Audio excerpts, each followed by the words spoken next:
এত গুলি কামানের পরে মাত্র 8 মিনিট। আপনাকেও কামান দেওয়া হবে, বলতে থাকেন।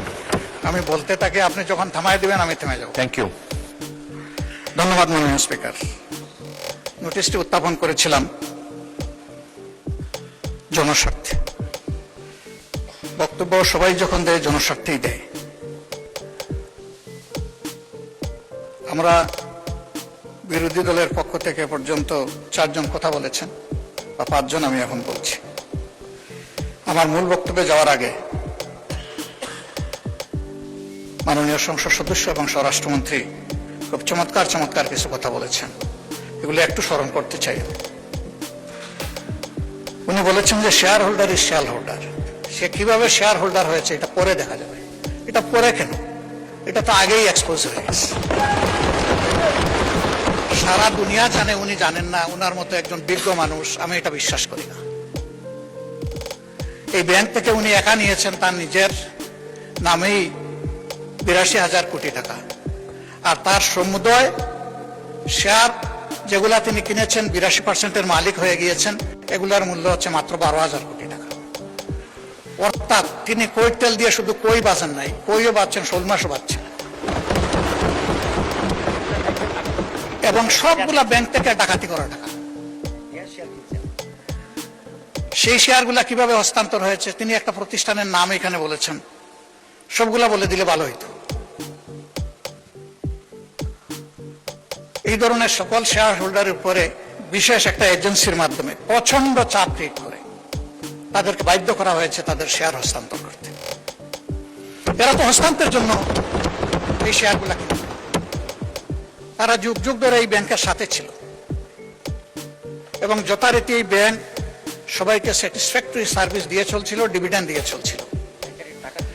একটা মাত্র ব্যাংক, যে ব্যাংক তারল্য সংকটে অন্য ব্যাংকেও হেল্প করত, এইভাবে ব্যাংকটা ডাকাতি করে আজকে এটাকে একদম দেউলিয়া করা হয়েছে। এটা করেছে ফেসিস্টার। উনি কর্মচারীদের নিয়োগের ব্যাপারে কথা বলেছেন। 10,000 কর্মচারীকে নিয়োগ দেওয়া হয়েছে, সামান্য কোনো নিয়ম নীতি মানা হয়নি, পত্রিকায় একটা বিজ্ঞপ্তি দেওয়া হয়নি। এই ব্যাংকের সমস্ত অতীত ট্রেডিশন ব্যাক করে কোনো পরীক্ষা ছাড়াই তাদেরকে নিয়োগ দেওয়া হয়েছে। একটা কাগজে কেউ না কেউ সই করে দিয়েছে, এইটাই তার নিয়োগ লেটার।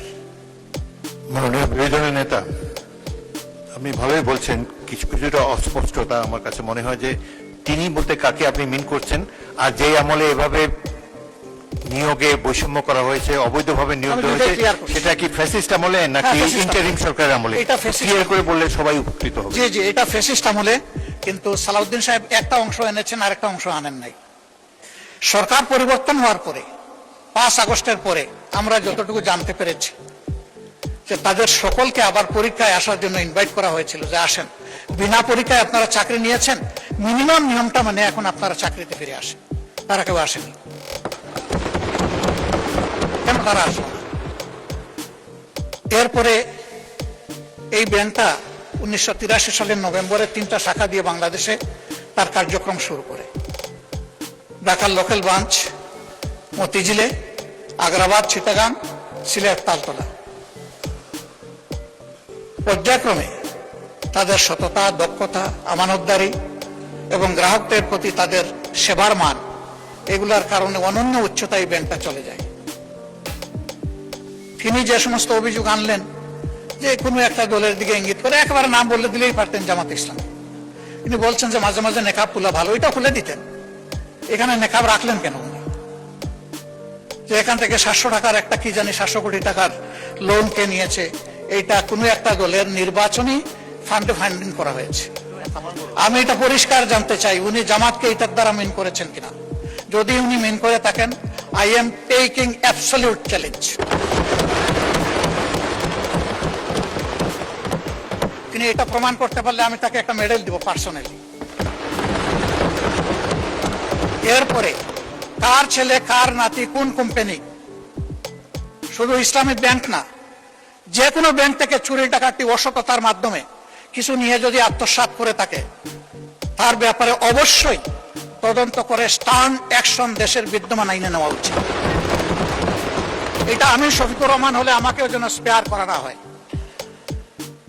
মাননীয় স্পিকার, এই ব্যাংকটিতে ক্ষুদ্র একজন ব্যবসায়ী হিসাবে আমার বসার সুযোগ হয়েছিল 2005 থেকে 2011 সাল, 6 বছর। ব্যাংকের বোর্ডে বসতাম, শিখতাম, জানতাম, বাংলাদেশের অর্থনীতিকে বোঝার চেষ্টা করতাম। সেই সময়টা এই ব্যাংক এককভাবে বৈদেশিক রিমিটেন্সের 32% পর্যন্ত আর্ন করত। তার ডিপোজিট, তার তারল্য, তার ইনভেস্টমেন্ট, সকল টার্নওভারে ইন প্যারালাল একটা ব্যাংক ছিল। সবগুলা সরকারি ব্যাংক মিলেও তার সমতুল্য ছিল না। কিন্তু তখন বয়ান বানাতেন একজন বিশেষ অর্থনীতিবিদ ডক্টর আবুল বারাকাত। তিনিও আঙ্গুল তুলতেন জামাত ইসলামের দিকে, যে এখান থেকে জামাত ইসলামী হাজার হাজার কোটি টাকা নিয়ে যাচ্ছে। তার এই বয়ানের ভিত্তিতেই শেষ পর্যন্ত এই ব্যাংকে অভ্যুত্থান করা হলো, দখল করা হলো। 15.5 বছর দুঃশাসন চালানো হলো। কই প্রমাণ কোথায়? 15.5 বছর তো না। এখনো আবার একই তারে যদি কথা বলা হয়, আমি বলবো আমরা কি আবার সেকেন্ড আবুল বারাকাত হতে যাচ্ছি?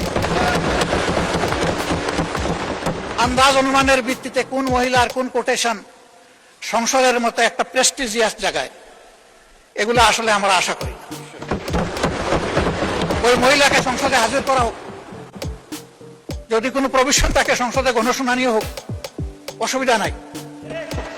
আরডিএস প্রকল্প কোনো দলের নয়, কোনো ধর্মেরও নয়। আমি নিজে বোর্ডে ছিলাম, আমি জানি এখানে বিভিন্ন ধর্মের মানুষ এখান থেকে বেনিফিশিয়ারি।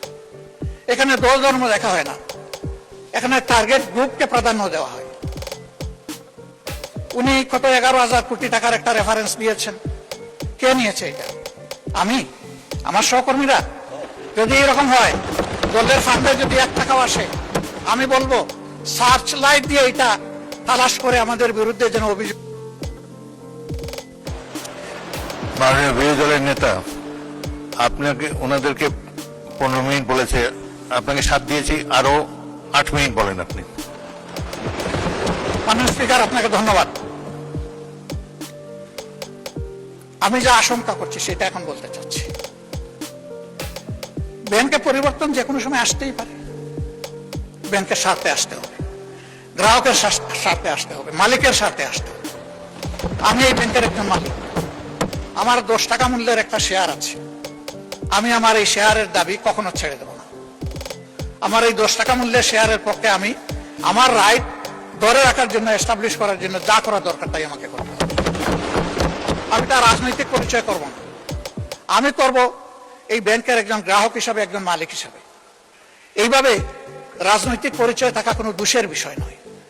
আর এই ব্যাংকের গ্রাহক শুধু জামাত ইসলামের মানুষরাই নয়, এই ব্যাংকের গ্রাহক বিএনপির বহু লোক আছেন, আমার পরিচিত লোক আছে, অন্যান্য দলের আছে, অন্যান্য ধর্মের আছে। এটা সকলের ব্যাংক।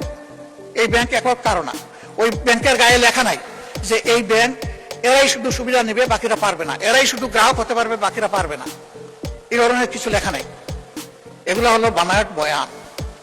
ব্যাংকটাকে ধ্বংস করেছেন শেখ হাসিনা, এস আলমকে তার হাতিয়ার হিসেবে ব্যবহার করে। আমরা এখন স্পষ্টত দেখতে পাচ্ছি সেই এস আলমকে আবার ফিরে আসার পথ করে তুলেছে। এর প্রমাণ এই যে ডেপুটি গভর্নর বাংলাদেশ ব্যাংকের সাবেক, তিনি রংপুরের রিজিওনাল ম্যানেজার থাকা অবস্থায়, ডিরেক্টর থাকা অবস্থায় অনিয়মের 52 লাখ টাকার অভিযোগ তার বিরুদ্ধে প্রমাণিত হয়েছে। তাকে তখন শাস্তি দেওয়া হয়েছে। আর 5 আগস্টের পর তিনি স্বৈরাচারের দূষর এবং দুষ্কৃতকারী হওয়ার কারণে তিনি শেষ পর্যন্ত এখান থেকে বাধ্য হয়েছেন চলে যেতে। সেই লোকটাকে এনে এখানে বসানো হলো। তিনি যখন ডেপুটি গভর্নর, তখন এস আলমের সকল অপকর্মের তিনি ছিলেন সহযোগী, এবং সেই হিসাবে তিনি একটা প্রাইজ পেয়েছিলেন। তার স্ত্রীর নামে ভুয়া কোনো প্রতিষ্ঠানের অস্তিত্ব নেই, সেখানে 3.5 কোটি টাকা এক্সিম ব্যাংক থেকে গিফট লোন দেওয়া হয়েছে। তিনি অসৎ। সেই লোকটাকে এনে একটা বিধ্বস্ত ব্যাংকের মাথার উপর বসায় দেওয়া, এটা কোনো যুক্তিতেই মেনে নেওয়া যায় না। সরকার অবশ্যই সবকিছু চালাবেন, ক্রেডিট হলেও সরকারের, ডিসক্রেডিট হলেও সরকারের, কিন্তু জনগণের পারসেপশনটা কি এই ব্যাংক নিয়ে? এটা অবশ্যই সরকারকে বিবেচনায় নিতে হবে আমি মনে করি।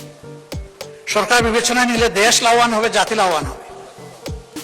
ইসলামী ব্যাংক কোনো কারণে যদি আরো ক্ষতিগ্রস্ত হয়, আমি ব্যক্তিগতভাবে মনে করি বাংলাদেশের অর্থনীতি মাটির সাথে বসে যাবে।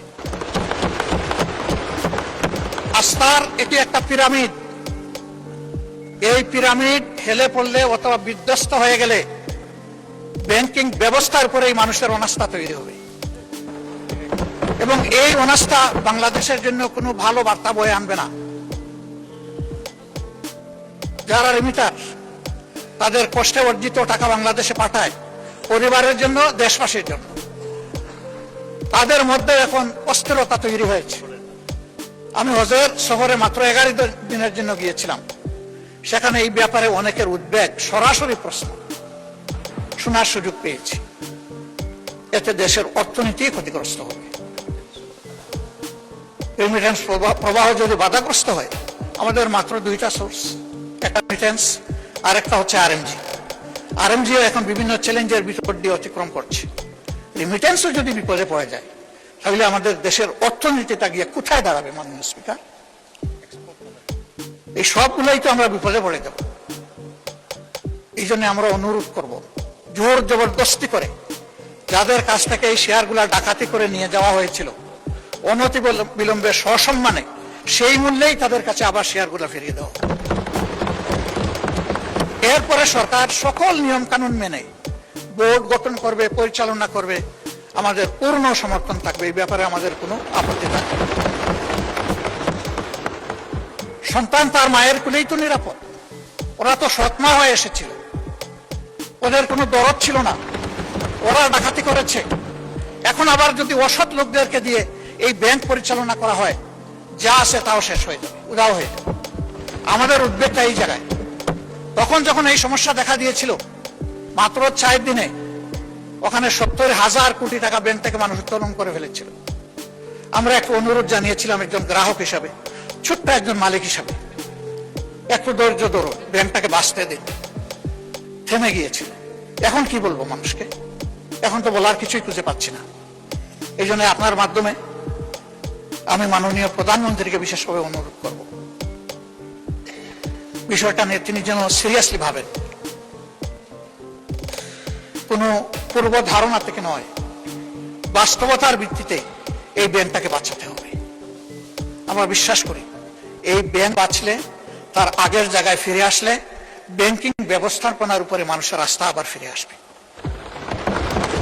অর্থনীতির 2 চাকার 1 চাকা ব্যাংক আর 1 চাকা স্টক মার্কেট। ব্যাংকে আস্থা ফিরে আসলে অবভিয়াসলি হাত ধরে স্টক মার্কেটও আস্থা ফিরে আসবে। আমরা আমাদের দেশটাকে সামনে এগিয়ে যাচ্ছি।